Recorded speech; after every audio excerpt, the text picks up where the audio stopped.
You're listening to The Weekend Game Plan with Matthew Ross. Brought to you by Royal Ceramic, the consumer and contractor destination for incredible tile selection and much more. Visit royalceramic.com. The Weekend Game Plan on TSN 690. It might seem crazy what I'm about to say. Sunshine, she's here, you can take a break. I'm a hot air balloon that could go to space. With the air, like I don't care, baby, by the way. Because I'm happy. Clap along if you feel like a room without a roof. Because I'm happy. Clap along if you feel like happiness is the truth. Because I'm happy. Clap along if you know what happiness is to you. Because I'm happy. Clap along if you feel like that's what you want to do. Here come bad news talking this and that.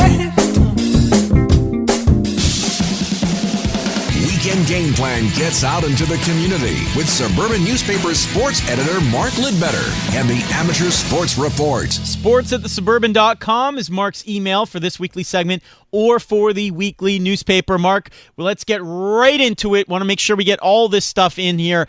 We're going to start with some an interesting story on gymnastics and the inspiration that led to this achievement. Yeah, Brassard's Victoria Wu, who turns 22 on Tuesday, has wanted to represent Canada since watching the Beijing 2008 Olympic Games on TV and seeing the older girls who trained at her gym make the national team. Well, Victoria got an early birthday present as she, along with Ellie Black, Brooklyn Moores, Shalyn Olsen, and Anna Padariu, recently clinched a spot for the Tokyo 2020 at the FIG Artistic Gymnastics World Championships in Stuttgart, Germany.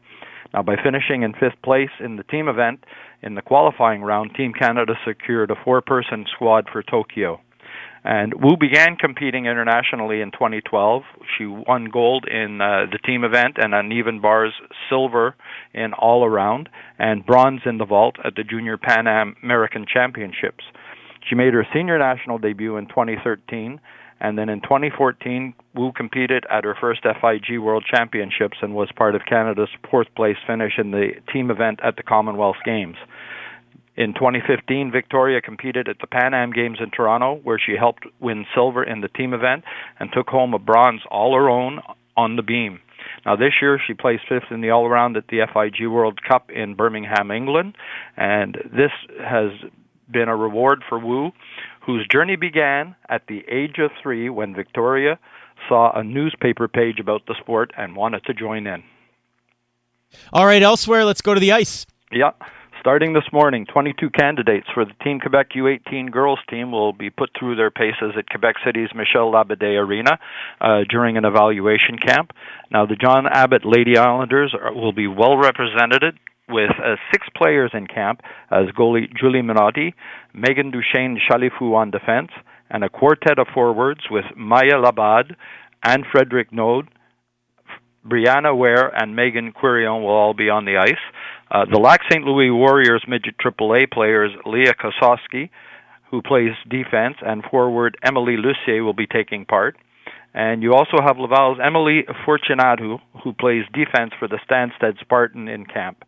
And after going through all the workouts on and off ice, it's going to wrap up on Monday with an exhibition match for these players against an RSEQ All-Star squad. So good hockey action in Quebec City for the fans there. Yeah, speaking of hockey, next one here.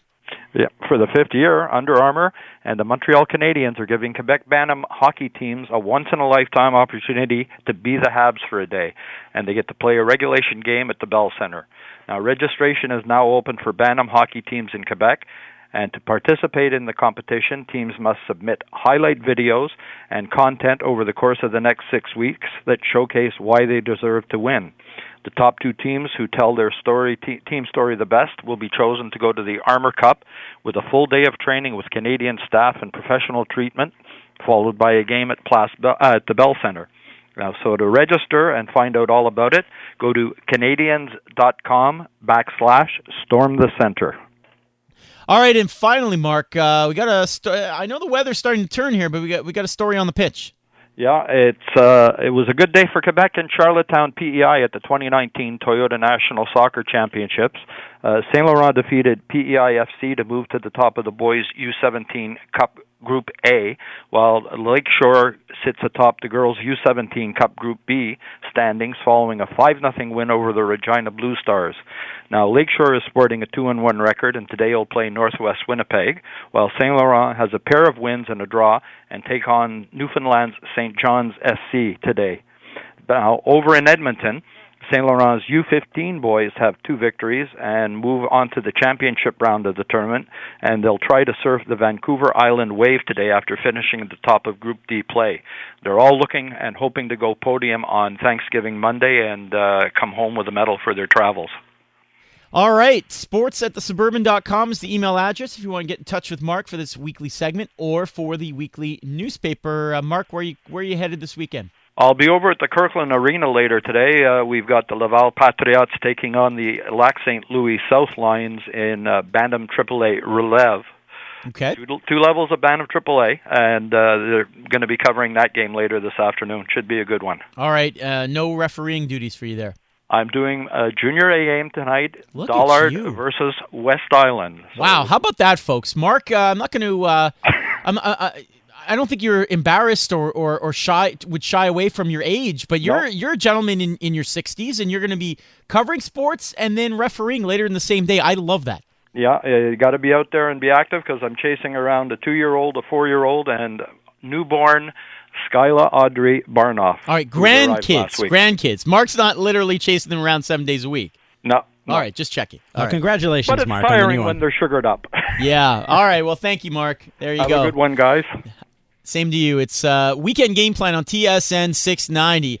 What will John Liu's big story be today as he covers the Canadiens versus the Blues at the Bell Center, as Habs have to get back on the winning note here before things start to spiral? Habs breakfast coming up next.